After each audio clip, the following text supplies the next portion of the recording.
Kameron, he was a mama's boy. Literally could not leave the mom's side. Maybe till after he graduated from high school. That's how he was. He had a very select friends that he liked to hang around with. They played ball together from 4 years old up until he went his separate way, high school. They played football, they played basketball, even a little bit of baseball, which he didn't really care for, but he played. And pretty much do anything for them. Picked them up, I've heard, in the middle of the night, 2, 3 o'clock in the morning. They can't drive, he'll pick them up, take them all the way home out of his way, and then go back home. Even if he has classes or, practice the next morning, that's him. He would offer up my mother-in-law's house to his friends that needed a place to stay without her knowledge or even asking her at first, that just shows his heart, how he was, his generosity.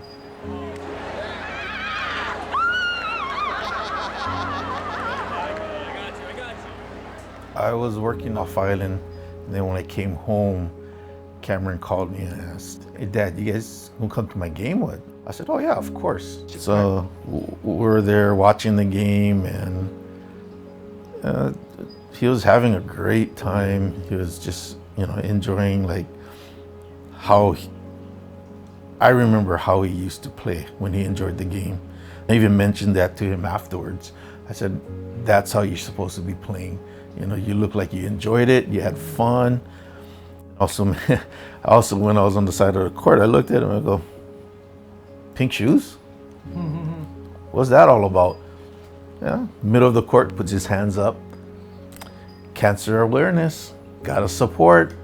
Kobe's. I was like, oh man, pink. But yeah, that's where he was. Watched him run up and down the court. He was on fire, just making shots left and right. Having fun, just having fun. And just having a good old time like he used to play at Punahou. After the game, we told him, "Man, let's go eat dinner." He said he wasn't hungry, but he came with us anyway. Then after dinner, he said he had to go meet some friends that had a dance recital. I said, "Oh, okay." I said, "Yeah, have fun." When he was leaving, Mom told him, "Be careful." And that was the last time we seen him.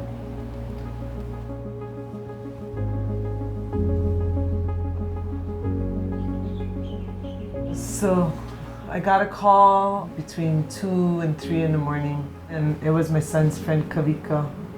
And he said, "Auntie, Kameron got badly, he got in an accident." And I said, "What?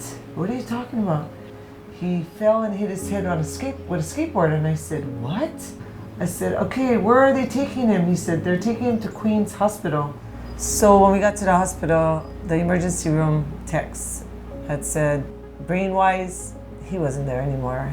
You could tell. So my sister is a nurse, and she had said, "Kathy, there's a lady outside the door, and she wants to know if you're willing to have your son be a donor to Legacy of Life Hawaii." And I said, I don't know.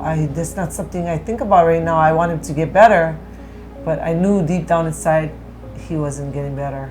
So I said, "Wait, let me look at his driver's license, because I'm not sure. He just changed his driver's license. He lost it and he renewed it." And so when I opened his wallet, I was like surprised. He had changed it from not a donor to being a donor. Kameron decided to be a donor the week and a half before he passed. It was kind of a surprise to us. Kind of, sort of, but not really, because just knowing Kameron, that's kind of things that he would do. He won't brag about it. He won't tell you about it.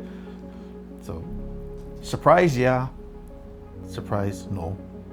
Who he wasn't a big surprise, basically. Kameron's funeral had over 1,000 people there. And there was a woman who did come up to me. She held my hand and said, "Don't cry, it's okay." And I kept saying, "Why are you saying don't cry?" And she said, "Your son gave my son his liver and gave him a second chance of life." When I overheard this conversation, pretty much is when I realized that, because of Kameron's gift, instead of two grieving moms, there's one. The simple act of giving has its ripple effect.